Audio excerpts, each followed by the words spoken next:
Never before did I think I'd be able to talk about cricket, which is what I do as a professional cricket coach, and boxing in the same video.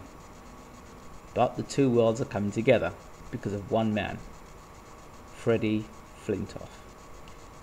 Yes, the former England cricket all-rounder has decided to become a boxer. Not just a boxer, a pro boxer. This is interesting for me on very different levels. Being a former boxer myself, doing some journalistic work previously for Fight Hype UK, and also as a boxing fan and a cricket fan, there's so much to talk about here and so many questions to be asked. The first question is this, Freddie, and I'd love to be able to get an interview. Freddie, you know, you have decided to turn pro and become a professional boxer. You seem to have lost a lot of weight and got yourself into fantastic shape. Why couldn't you have done this when you were playing cricket? Because you're in the best shape of your life. You're more fitter now than you've ever been playing cricket. Potentially you could have extended your cricket career now that you got yourself into the shape. Question number two. Okay, now you've turned, you say you cannot play cricket no more because of your knees. Surely as a boxer you're going to need your knees to move around the ring. You're going to need your legs. So if your knees are shot, then how are you still able to move around the ring? I don't know. Look, don't get me wrong, I'm not a Freddie Flintoff basher. As a cricket fan, I loved watching Freddie play, whether it be batting or be bowling. Was always an entertaining guy to watch play cricket. But this is boxing, and it's a totally different animal.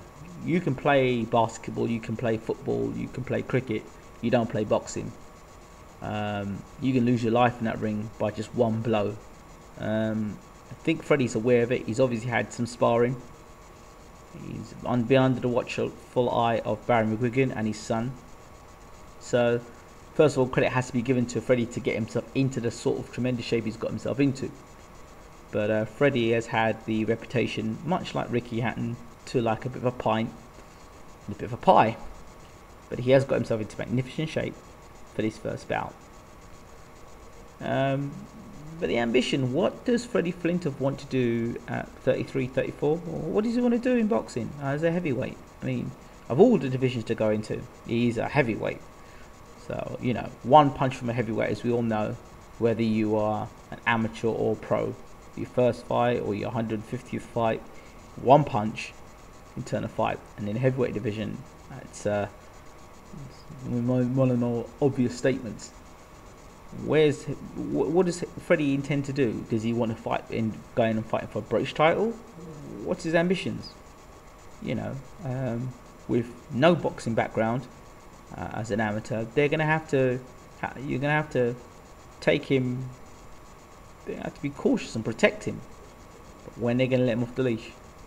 And for me, you know, I've got to judge it as a boxing journalist and no longer a pundit, not a cricket fan.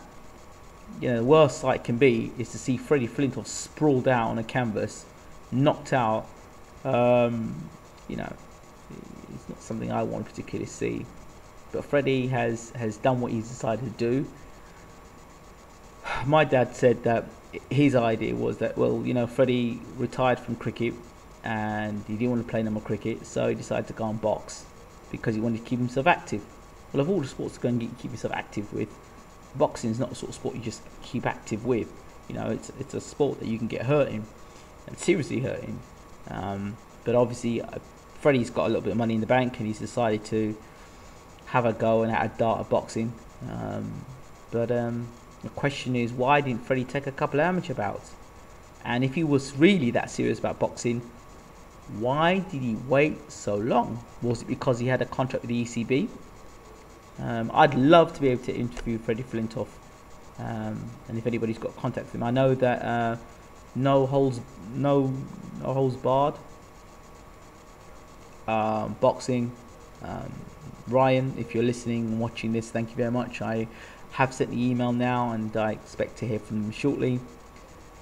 So thanks for that. I'm going to try and see if Freddie is interested in doing an interview.